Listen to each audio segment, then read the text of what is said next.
अक्षय पुण्यदायक पुरुषोत्तम मास के पावन अवसर पर ऊपरी असम के डिब्रूगढ़ के बाय लेन एक कार्तिक पाड़ा निवासी राजकुमारी लोहिया एवं समस्त लोहिया परिवार के सौजन्य से गत 28 मई से शुरू हुए श्रीमद् भागवत कथा ज्ञानयज्ञ के सप्तम दिवस 3 जून की कथा में कथा व्यास भागवत किंकर श्रद्धेय भवानी शंकर शास्त्री गुरु जी ने जरासंध, पौंड्रक, शिशुपाल वध, भगवान श्री कृष्ण का स्वधाम गमन, नवयोगेश्वर संवाद, व्यास पूजन आदि प्रसंगों पर कथा सुनाई। जरासंध के बारे में कथा व्यास जी ने बताया कि जरासंध महाभारत काल में मगध वर्तमान बिहार का एक अत्यंत शक्तिशाली, पराक्रमी और चक्रवर्ती सम्राट था।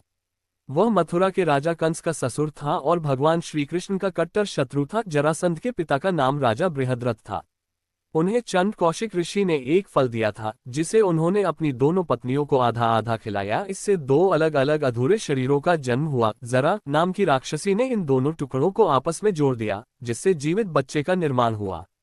इसी कारण उसे जरासंध कहा गया। मथुरा के राजा कंस ने जरासंध की दोनों पुत्रियों अस्ति और प्राप्ति से विवाह किया था। जब श्री कृष्ण ने कंस का वध कर दिया तो जरासंध ने श्री कृष्ण और यदुवंशियों से बदला लेने के लिए मथुरा पर 18 बार आक्रमण किए।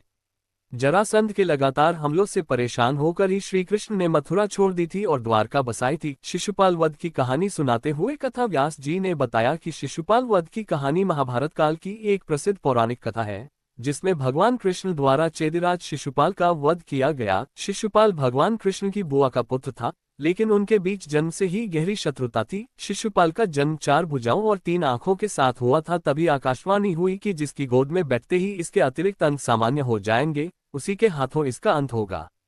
बाद में श्री कृष्ण की गोद में बैठते ही उसके अतिरिक्त हाथ और आंख गायब हो गए। घबराकर शिशुपाल की माता ने कृष्ण से उसके प्राणों की रक्षा का वचन मांगा। तब कृष्ण ने वचन दिया कि वे उसके 100 अपराधों को क्षमा करेंगे। पांडवों द्वारा आयोजित राजसूय यज्ञ में सबसे पहले पूजा करने का प्रश्न था। भीष्म पितामह के सुझाव पर श्री कृष्ण को सर्वोच्च सम्मान अग्रपूजा दिया गया। ये देखकर शिशुपाल ईर्ष्या से भर गया और भरी सभा में कृष्ण को अपशब्द कहने लगा। कृष्ण शांतिपूर्वक उसके पाप गिनते रहे।